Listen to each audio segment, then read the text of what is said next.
that were with him from Bela of Judah to bring up thence the ark of God, whose name is called by the name of the Lord of hosts, that dwelleth between the cherubims. And they set the ark of God on a new cart and brought it out of the house of Erabindom, and that was in Gibraltar, and Uzzah and Ero, the son of Abinadab, drove the new cart, and they brought it out of the house of Arabindom, which was at Jiddo, accompanying the ark of God. And Ehud went before the ark, and David and all the house of Israel played before the Lord on all manners of instruments made of fir wood, even on harps and psalteries, and on timbrels, and on clarinets and cymbals. And when they came to Nochon threshold, Uzzah put forth his hand to the ark of God and took hold of it, for oxen shook it, and the anger of the Lord was kindled against Asa, and God smote him there for his error, and there he died by the ark of God. I'm going to stop right there. I have some questions for you. Why was the ark where it was? Do you remember? How long had the ark of God been there? I'm not going to answer those questions. Is this part of my lesson? I want you to study it. I want you to go find what happened. And when you look at it, it's almost like, wow. You forget, when you read the Bible, these time frames are so short in our mind. But it's not. That's my whole thing of where are you, is to encourage you guys to read, not just do a daily reading, and I fail at doing studies myself, but getting in the Bible, learning about these things. And then we'll continue here in verse 8. And David was displeased because the Lord had made a breach upon Uzzah, and he called the name of the place Perizah to this day. And David was afraid of the Lord that day, and said, how shall the ark of the Lord come unto me? Good question. How is this? Because he had set up somewhere for the ark and the Ark of the Covenant to be in Jerusalem with him. David was afraid because he's like, what do I do? And then go ahead and go on. Verse 10.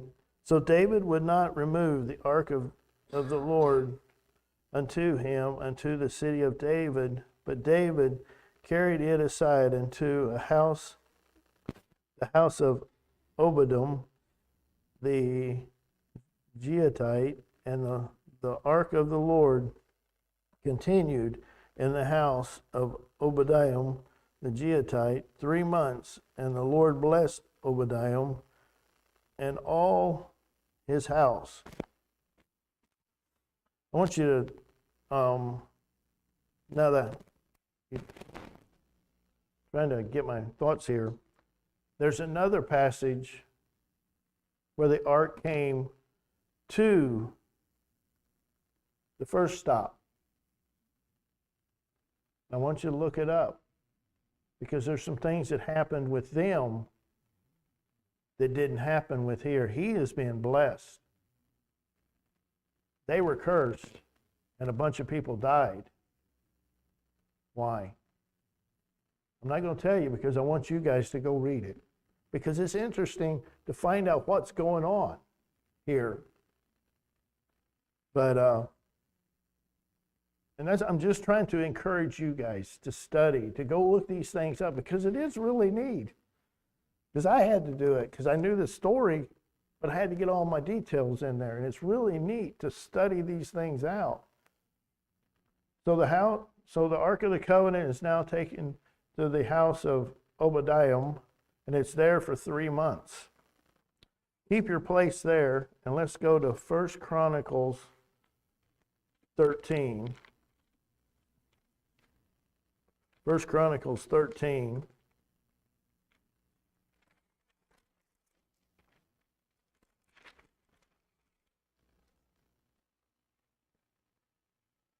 This is one time I have to follow my notes. 1 Chronicles chapter 13, and it's kind of the same story, but there's more detail in here, and different detail. Starting verse 1, and David consulted with the captains of thousands and hundreds and every leader, and David said unto all the congregation of Israel, if it seem good unto you that it be of the Lord our God, let us send abroad unto our brethren wherever that are left all in the land of Israel, and with them as also to the priests and Levites which are in their cities and suburbs, that they may gather themselves unto us, and let us bring again the ark of God unto us. For we inquired not at it in the days of Saul. And all the congregation said that they would do so, for the thing was right in the eyes of the people. And David gathered all of Israel together from Shiloh of Egypt even unto the entering of Hamath, to bring the ark of God from Kirjaim. And David went up, and all the Israel to Bethel, that is to Kirjaim, which belongeth to Judah, to bring up the ark of God, and to dwell between that dwelleth between the cherubims, whose name is on it. And they carried the ark of God on a new cart out of the house of Erebodum, and Uzzah and Era drove the cart, and David and all Israel played before God with their might, with singing and harps and psaltery, and with timbrels, and with trumpets. And when they had come into the threshold of Jedom, Uzzah put forth his hand to hold the ark, for the ox stumbled, and the anger of the Lord was kindled against Uzzah, and he smote him because he had put forth the hand to the ark, and there he died before the Lord. Same thing, but it kind of gives you some more detail about David had talked to all the people. And in verse 4, it seemed right in the eyes of the people, and they put the Ark of the Covenant on a new cart. And something else you might want to, why did they use a new cart? Do you remember the story? I'll give you some information. That's because the Philistines did the same thing. And it caused a problem. And same thing, see. In verse 11 and 12, David was afraid. Even again, it says he was afraid. They took the ark of God and put it in Obadiah's house. And then here in chapter 13, the subject changes a little bit. David builds a house. And see, they throw this chapter in here, and it kind of threw me, but I just kind of left it. I kind of left it and used it for information. But David builds a house. He takes more wives. He's got has children. We won't go into that. I encourage you to read it. But in chapter 15 of Chronicles, verse 1, and David made him a house in the city of David and prepared a place for the ark of God and pitched for a tent. Then David said, none ought to carry the ark of God but the Levites, for them hath the Lord chosen to carry the ark of God and to minister unto him. So what happened? David done some research. He done some studying. You remember back at, I think it was last week, I wrote that every king was supposed to write the law in his own handwriting, in his own book to read. He had to go find out, what did we do wrong? And God shows that to us. He shows us where we go wrong. And how does he show us? He shows us by the Bible. We read it every day, because when you get into reading every day at a set time, I think a set time is perfect. I think the first thing in the morning, because you've got less on your mind. So I did read when I got home from work. Well, you can have a lot on your mind from work, and that can be a real problem. You've had a bad day, you can't get nothing out of it. First thing in the morning, you pray, Lord, open my eyes. And he will.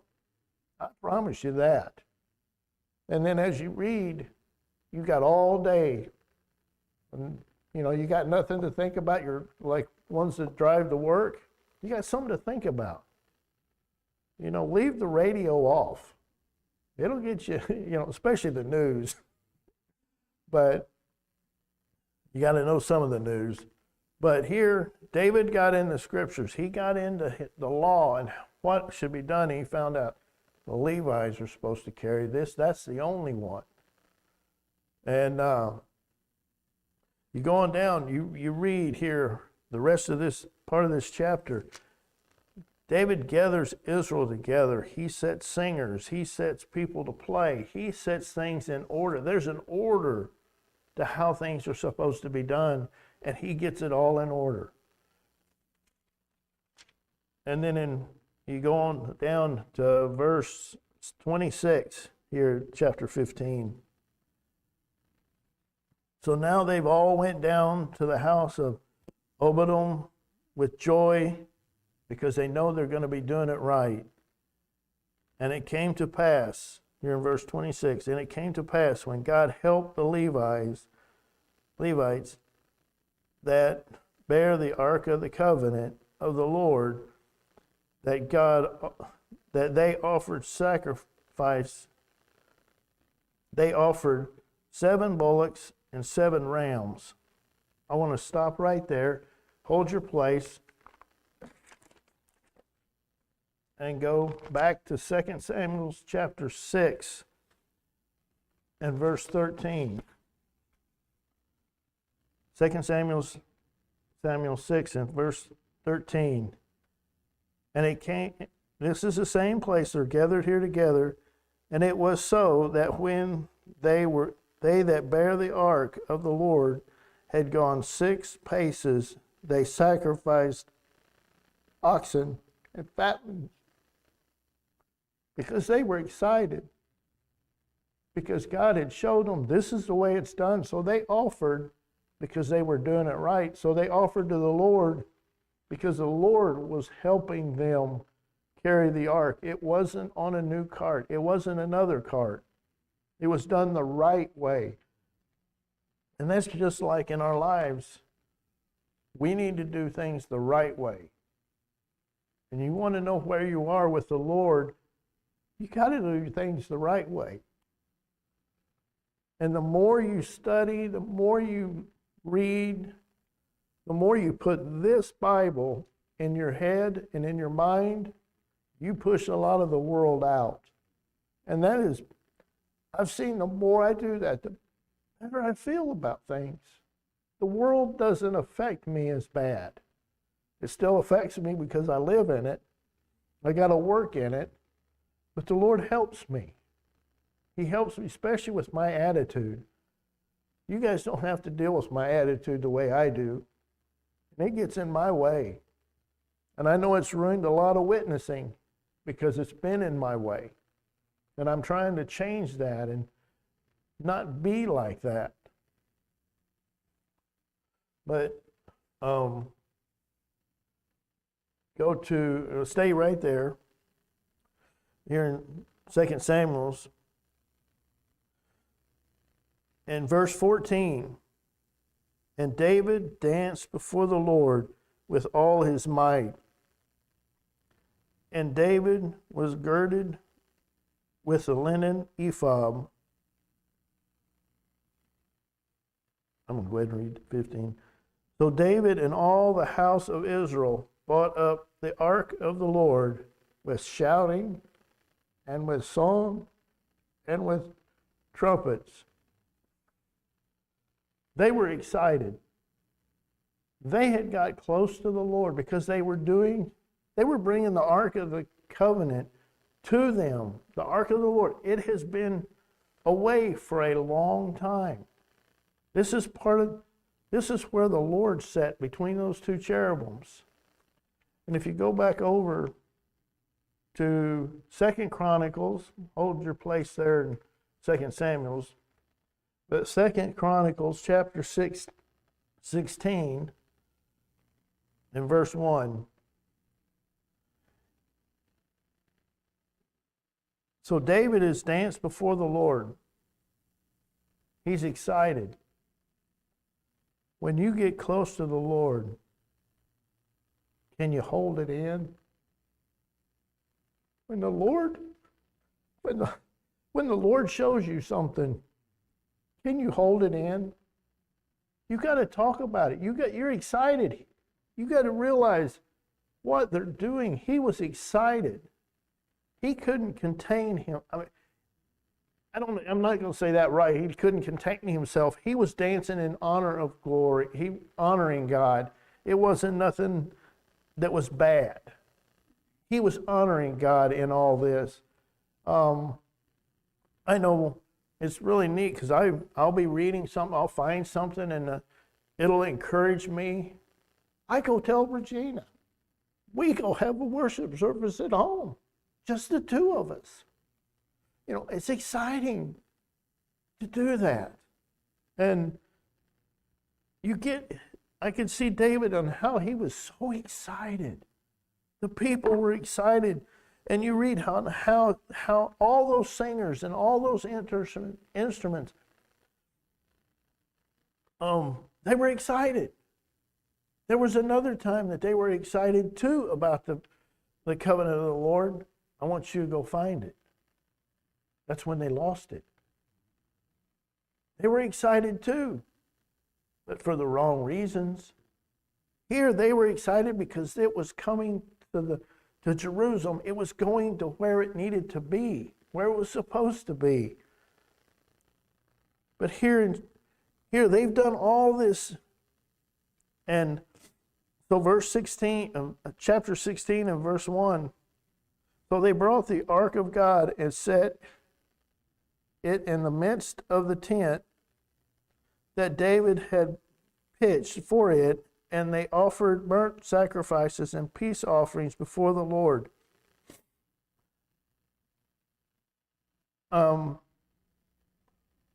Just a thought. They set it in the midst of the tent. And David wanted to build a house for the Lord, but he couldn't. He was told early in his reign that he couldn't by Nathan, because David was a bloody man. And Solomon got to build that temple.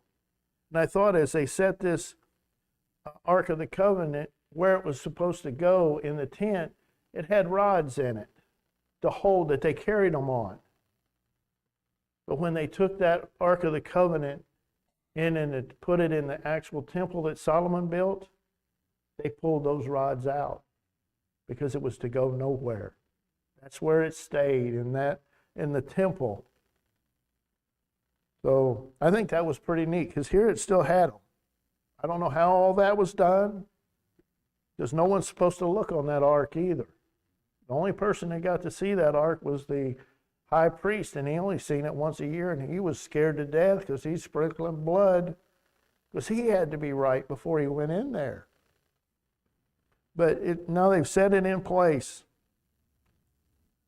In verse 2, and when David had made an end of offering burnt offerings and peace offerings, and he blessed the people in the name of the Lord, and he dwelt to everyone, Israel, both man and woman, to every one a loaf of bread and a good piece of flesh and a flagon of wine. And this is I thought was pretty cool. Every person got bread, meat, and wine that were there. They were celebrating. They were rejoicing in what was going on. And all the burnt offerings, they were having a revival. They were getting close to the Lord. And where are you? David had to do some reading and studying to find out how to carry this ark back and to do it right. That was important. He was excited. The people were excited. They did it right. It's where it needs to go. Just like us, we got a meeting coming up soon. And we have those meetings, and we hear a lot of preaching. We get close to the Lord. And if you're closer to the Lord during your daily walk, when you have these revivals, they'll be even better. But what happens whenever you have a revival? There's always something go wrong. You're carrying your bucket of blessing out, and what happens? You spill it, as it's been said. And go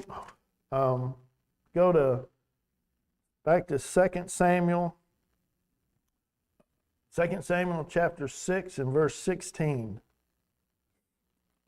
And as the ark of the Lord came into the city of David, Michal, Saul's daughter, looked through a window and saw the king harping and dancing before the Lord, and she despised him in her heart.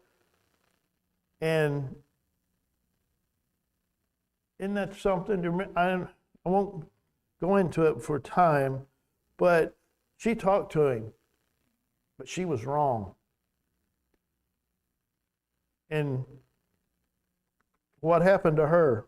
Verse 23. Therefore, Michal, the daughter of Saul, had no children unto the day of her death. She had no children. God didn't close her womb. She had no kids. Probably what happened, they probably separated because she was not where she needed to be. But I got to thinking, me and Regina was talking about this. When husband and wife both have their own place, I'd say place, they have to be close to God themselves. And I thought it was neat. I can go talk to her about anything I learn in the Bible, and we have a conversation there about things in the Bible and what we've learned and what we see, and she encourages me and I encourage her. But here she was not encouraging to David. But God took care of her. But you think, as you are a couple, she reminded me of someone that had told her that a marriage has got three pieces to it, three people. Well, there's a husband and a wife and God, and it's a triangle. As the husband and the wife get closer to God, they get closer to each other. And that makes a better home. The closer the parent as a couple are, a husband and wife, they can lead their kids. They can be a witness to their kids, encourage them, because what they see in their parents will want them. Because I remember when I was lost, I seen it in my parents. I seen people around me, what they had and how close they were to the Lord. I wanted that. That was a witness to me because they were encouraging me. I seen, because they had something I wanted so bad. I wanted that peace that they had. And I think that's why a husband and wife, they each one have to figure out where they are and get close to the Lord. And the closer they get, the closer they are to each other. And I think that's important too in the home. And it is. But that's what I want you to focus on. That's why I didn't give you all the information that I know about this whole account. Because I want you to go look for it. I want to encourage you to go find. There's lots of stuff in this book. It's encouraging and it helps. And it lifts you up. And I've seen some of my sin in it. And it's helped me to push it aside and to get closer to the Lord where I want to be. The closer I get, the more I want. And even though the more I read, the bigger the light is that's shining on me, the more I see about me, the less I like about me. It makes me look forward to the day when the Lord calls us all home and we get rid of this dead body. It is a curse to us. But hopefully this will encourage you guys to go out and study and to read. It's a great book. But we're going to close with a word of prayer. Dear Heavenly Father, thank you for this day. Thank you for the many blessings you've given us, allowing us to come into your house to worship you. Lord, just bless that. I've encouraged